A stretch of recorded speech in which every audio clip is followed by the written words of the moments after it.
Hello friends, எல்லோரும் எப்படி இருக்கீங்க? இது என்னென்னு பார்த்தீங்கன்னா, கொஞ்ச நாளைக்கு முன்னாடி எல்லாருமே ராமேஸ்வரம் ட்ரிப்பு போயிருந்தோம். அதை பற்றின வீடியோ தாங்க. அதில் நான் ரொம்ப நாளாக ஆசைப்பட்டது அந்த பாம்பன் பாலத்தில் போகிறது தான் எனக்கு ரொம்ப பிடிச்சிருந்ததுங்க. அது எனக்கு கிடைக்குமா அதில் போக முடியுமான்லாம் யோசித்தேன். கடைசியில் நாங்கள் போனது என்னவோ நைட்டு 3 மணிக்கு. அதனால் அதை சரியாக பார்க்க முடியல. இருந்தாலும் நாங்கள் வீடியோ எடுத்தேங்க. அதுக்கப்புறம் வர்ற வழியில் ஸ்ட்ரெயிட்டாக ரூம் போட்டிருந்தோம். குளிச்சுட்டு கார் ஒன்று புக் பண்ணி கிளம்பிட்டோம். நாங்கள் குரூப்பாக ஒரு 10 பேர்கிட்ட போயிருந்தோம். அங்கே என் ஹஸ்பண்டோட ஃப்ரெண்டு ஹோட்டல் வச்சுருக்காங்க. அந்த ஹோட்டலில் தான் புக் பண்ணி தங்கி குளிச்சுட்டு காலையில் பீச்சுக்கு போனோம். பீச்சில் போய் கால் மட்டும்தான் நினச்சிட்டு ஸ்ட்ரைட்டாக சாமி கும்பிட்டோம். சாமியெல்லாம் கும்பிட்டுட்டு அப்படியே கிளம்பிட்டோம் தனுஷ்கோடிக்கு. போகிற வழியில் தான் நாங்கள் நிறைய பார்க்க வேண்டியது இருந்ததுங்க. அதாங்க இந்த ஆல் இண்டியா ரேடியோ, அந்த ரேடியோ ஸ்டேஷன் இருந்தது. அது ரொம்ப அழகாகவே இருந்து பார்க்குறதுக்கு. அதை பார்த்தோம். அதுக்கப்புறம் ஆஞ்சநேயர் கோயில் இருந்தது. அங்கே போயிட்டு மலை மேலே ஏறுற மாதிரி இருந்தது. அங்கே நின்று பார்த்தா கீழே இருக்கிறது எல்லாமே நல்லா கிளியராக தெரிஞ்சுதுங்க. சுற்று வட்டாரம் ஃபுல்லாக அந்த மாதிரி இருந்தது. அதையும் பார்த்துட்டு அப்படியே இறங்கி வந்தோங்க. ஸ்ட்ரைட்டாக கிளம்பிட்டோங்க. தனுஷ்கோடி தான் கிளம்புனோம். அது கிளம்பி போகும்போது 2 சைடும் ஒரே கடல், நடுவில் மட்டும் ஒரு ரோடு. நம்ம இதெல்லாம் பார்த்ததே இல்லையா, இதான் ஃபஸ்ட் டைமுங்கிறதுனால நமக்கு ஒரு மாதிரி நர்வஸாக இருந்துச்சு. இருந்தாலும் பரவாயில்ல, அதுவும் ஒரு என்ஜாய்மெண்ட் தான். நல்லா ஜாலியாக பேசிட்டு எல்லோரும் சிரிச்சிட்டு விளையாடிட்டு போயிட்டுருந்தோம். அங்கேருந்து போயிட்டு ஸ்ட்ரைட்டாக பீச்சில் பசங்க எல்லாருமே குளிக்க ஆரம்பிச்சிட்டாங்க. நான் மட்டும்தாங்க குளிக்கல, மீதி எல்லாருமே குளிச்சுட்டு இருந்தாங்க. அப்படியே நான் என்ன பண்ணேன், நம்ம இது சத்யா விலாக் 96ன்னு சொல்லிட்டு அந்த மணலில் எழுதினேன். அதுவும் கடலில் கரைஞ்சி போயிடுச்சுங்க. நீங்கள் எப்படி சப்ஸ்கிரைப் பண்ணாமல் இருக்கீங்களோ அதே மாதிரி அதுவும் போச்சு. இது பரவாயில்ல. அதுக்கப்புறம் நம்ம அந்த அதாவது தனுஷ்கோடி அந்த எண்டில் ஒரு சிலை இருக்குது. அதில் ஏறி அதிலலாம் கொஞ்சம் ஃபோட்டோஸ்லாம் எடுத்துக்கிட்டு ரிட்டன் வர ஆரம்பிச்சிட்டோம். ரிட்டன் வந்துட்டு ஒரு இடத்துல சூடாக மீன் குழம்பு சாப்பாடெல்லாம் நல்லாயிருக்குன்னு சொன்னாங்க. சரின்ட்டு அங்கே மீன் குழம்பு சாப்பாடெலாம் சாப்பிட்டுட்டு அப்படியே வர வழியில் என்ன பண்ணோன்னா, ஒரு சர்ச் இருந்தது.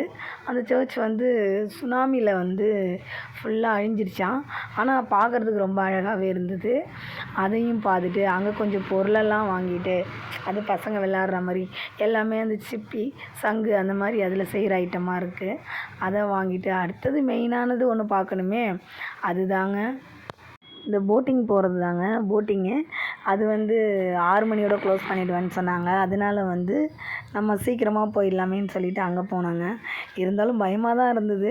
சின்ன பசங்க இருக்கிறதுனால நாங்கள் கொஞ்சம் பயந்தோம். மற்றபடி ஒன்றும் இல்லை, கொஞ்சம் ஜாலியாகவும் இருந்தது. அதை முடிச்சுட்டு அடுத்ததாக நம்ம மெயினானது யார், நம்ம அப்துல் கலாம் ஐயா வீடு, அவரோட நினைவிடம், அதை பார்க்குறதுக்கு தாங்க ரொம்ப ஆவலாக இருந்தேன். ஏன்னா அதெல்லாம் நம்ம கேள்விப்பட்டதோடு சரி, இதுவரையிலையும் பார்த்தது இல்லை. இதுதான் ஃபஸ்ட் டைம் பார்க்குறதுனால அது எப்படி இருக்கும் என்னங்கிற ஒரு எக்ஸைட்மெண்ட்லேயே போயிட்டுருந்தோம். அதுக்கப்புறம் அங்கே போயிட்டு ஐயாவோட நினைவிடத்தை பார்த்தோம். அங்கே உள்ள ஃபோட்டோஸ் எதுவும் அலோடு கிடையாதுங்கிறதுனால வெளியில் மட்டும் நின்று ஒரு ஃபோட்டோ மட்டும் எடுத்துகிட்டு வந்துட்டோம். வீட்டுக்கு போனோம். வீட்லேயும் ஃபோட்டோ அலோவ் கிடையாதான். இருந்தாலும் நான் என்ன பண்ணேன் தெரியாமல் அவர் ஆராய்ச்சி பண்ண அந்த பொருள் எல்லாமே, படித்த புக்கு, அவங்க பண்ணி வச்சுருந்தது எல்லாமே நான் வீடியோ எடுத்துட்டேன். வீடு பார்க்குறதுக்கு ரொம்ப சிம்பிளாக அழகாக இருந்ததுங்க. அதில் ஃபுல்லாக ஐயாவோட ஃபோட்டோஸு, அவங்க படித்த படிப்பு, அவங்க கண்டுபிடிச்ச பொருட்கள் எல்லாமே இருந்தது. அதை பார்க்குறதுக்கு ரொம்ப ரொம்ப சந்தோஷமாக இருந்தது. இருக்கிறதுலையே வேறு எதுவுமே எனக்கு ரொம்ப சந்தோஷம் கொடுத்ததே இல்லைங்க. அது வெரி சிம்பிள், ரொம்ப சிம்பிளாகவே இருந்தாங்க பார்க்குறதுக்கு. அதில் இந்த மாதிரி இந்த ட்ரிப்பு ரொம்பவே ஹாப்பியாக முடிஞ்சுது. அப்புறம் வெளியில் கொஞ்சம் ஃபோட்டோஸ்லாம் எடுத்துக்கிட்டு கொஞ்சம் பொருளெல்லாம் வாங்கிட்டு அன்றைக்கி நைட்டே நாங்கள் ரிட்டன் ட்ரெயின் கிளம்பிட்டோம். அங்கே ஒரு பெரிய ஆஞ்சநேயர் கோயில் கூட இருந்தது. அதில் மிதக்கும் கல் கூட இருந்தது. அதெல்லாம் வீடியோ எடுத்தாங்க. அதெல்லாம் எங்கே போச்சுன்னே தெரியல. அதெல்லாம் போடுறதுக்கு இல்லை இப்போது.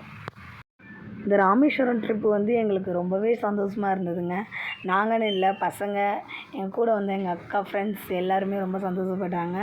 ஒரு 10 பேர்கிட்ட போயிருந்தோம். இந்த மாதிரி கூட்டமாக போனால் நல்லா ஜாலியாக இருக்கும் போல்.